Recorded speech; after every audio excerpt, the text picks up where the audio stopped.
Ricardo, começo por ti e por este discurso de Catarina Martins. Catarina Martins que disse que o Bloco aqui estava para assumir todas as responsabilidades.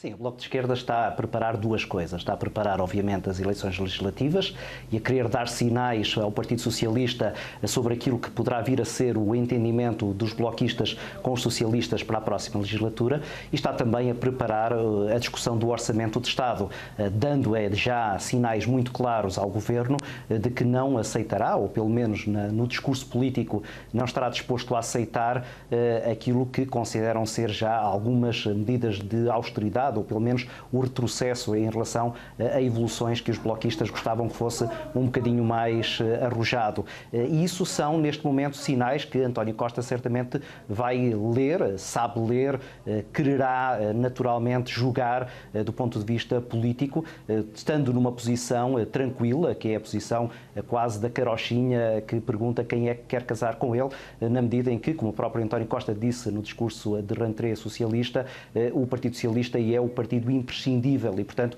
ali a questão é saber quem é que melhor se aproxima das posições do governo socialista, e isso terá que ter leituras, quer para Rui Rio, como há pouco ouvimos, mas sobretudo para quem neste momento está a apoiar este governo, e dentro desse leque, obviamente, o Bloco de Esquerda. Ricardo Jorge Pinto, Catarina Martins foi também repetindo ao longo do discurso muito esta ideia de que o partido, que o Bloco de Esquerda, era um partido responsável. Isto mostra aqui alguma mudança no Bloco de Esquerda ao longo dos tempos? O que é que quer dizer o facto de ter enfatizado tanto esta ideia? É um discurso de adaptação, e de adaptação a uma realidade que é muito concreta. O Bloco de Esquerda tem ali um problema. Tem o problema de não ficar clara na cabeça dos eleitores que se o Partido Socialista foi mais à frente do que aquilo que era o seu programa, era devido sobretudo aos bloquistas, até mais do que ao próprio Partido Comunista. E é interessante ver como há aqui algumas dissonâncias entre a reação de Catarina Martins e a reação de Jerónimo de Sousa. E a verdade é que estes dois partidos se querem diferenciar por razões que são inerentes ao seu próprio eleitorado, mas também por razões que são estratégicas de posicionamento em relação ao Partido Socialista. O Bloco de Esquerda quer que os eleitores fiquem com a sensação de que se houve menos austeridade, se houve mais investimento, isso deve-se à pressão constante que o Bloco de Esquerda tem feito. Agora, o Bloco de Esquerda tem um outro receio, o receio de que o eleitorado do centro, que é onde se ganham eleições, fique também com a noção de que, exatamente por causa dessa pressão, o Partido Socialista tem desguarnecido aquela que é a sua preocupação com as boas contas, e isso é um aspecto que António Costa tem salientado e com o qual o Bloco de Esquerda não pode completamente descolar. Agora, há aqui quase que um problema irresolúvel, que é o Bloco de Esquerda querer insistir em mais investimento, mas ao mesmo tempo acreditar que esse mais investimento não significa contas menos bem feitas, tendo em conta, isto não seria até um problema, mas é um problema no momento em que António Costa continua a insistir que, se responder às exigências de bloquistas e de comunistas, essas contas não ficarão bem feitas. E António Costa, com a intuição política que todos lhe reconhecemos, já percebeu que essa será uma pedra de toque fundamental no momento dos eleitores fazerem as suas escolhas nas eleições do próximo ano. Ricardo Jorge Pinto, das exigências que a Catarina Martins fez, quais é que te parecem mais fáceis de atender? Aquelas que dizem respeito ao maior investimento nos serviços públicos.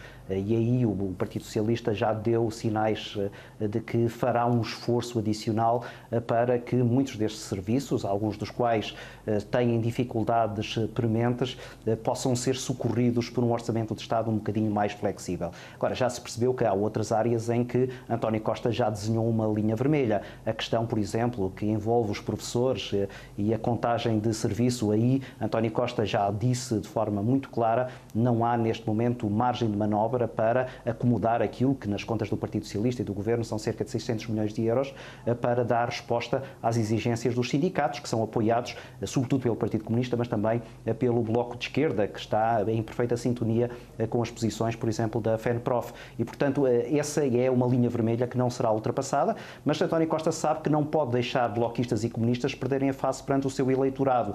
E, portanto, quanto mais não seja seja, do ponto de vista cosmético, António Costa terá o cuidado de fazer algumas cedências que permitam a esses dois partidos não entrarem nem em rota de colisão e, portanto, provocar aqui uma crise política que neste momento não favoreceria ninguém, mas também permitir que eles possam, de alguma maneira, junto do seu eleitorado, afirmar que houve ali alguma conquista. Isso tem uma vantagem adicional para António Costa. Encosta também um pouco mais Rui Rio a dificuldades, porque Rui Rio, que tem tido muito cuidado em não fazer críticas muito violentas ao Partido Socialista, procura, até porque o espaço ideológico é-lhe muito semelhante, essa aproximação mais ao Partido Socialista. Ora, quanto mais o Partido Socialista der a mão a bloquistas e comunistas, mais espaço fica para o Partido Socialista jogar nesse território fundamental que é o das expectativas relativamente a alianças na próxima legislatura. Ricardo, falavas de Rui Rio. Este fim de semana tivemos duas rentrées, a de Catarina Martins hoje e a de Rui Rio ontem,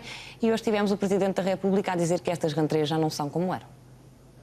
Sim, mais do que o Presidente da República, eu diria que é o analista Marcelo Rebelo de Sousa a fazer essa análise que não parece a mais adequada para um Presidente da República. Agora, eu subscrevo essa perspectiva. A verdade é que os ciclos políticos e a intensidade mediática e o próprio funcionamento dos partidos políticos, neste momento, já não deixa grande espaço para a rentrée. Nós assistimos ao longo do mês de agosto a uma série de declarações políticas, quer em relação ao Orçamento de Estado, quer em relação ao funcionamento do Serviço Nacional de Saúde, quer em relação à questão da educação, quer em relação à questão do espaço que o Estado deve ocupar, por exemplo, na proteção civil.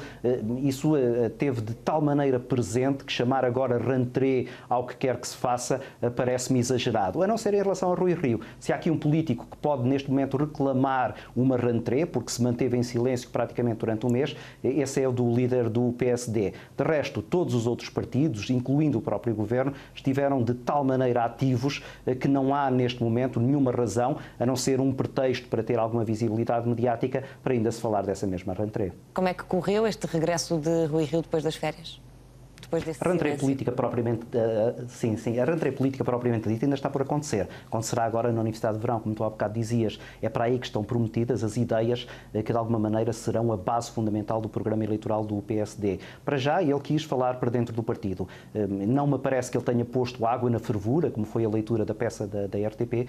Eu acho que ele quis dar ali um sinal muito claro e um sinal até de forte e duro para aqueles opositores internos que esperavam que até ao final do ano ele cedesse o lugar a alguém para ir concorrer às eleições legislativas. E o que o Rui Rio veio dizer, de forma muito clara, é que, tal como aconteceu no passado, ele leva os seus mandatos até ao fim. Este era o recado que ele queria deixar para o PSD. Agora, na rentrée verdadeiramente dita, ele vai ter que clarificar as suas posições numa série de matérias onde, sobretudo, ele vai ter que se diferenciar do Partido Socialista para ser a alternativa a António Costa. Ricardo Jorge Pinto e José Fontes, muito obrigada aos dois por terem estado aqui connosco. Boa noite.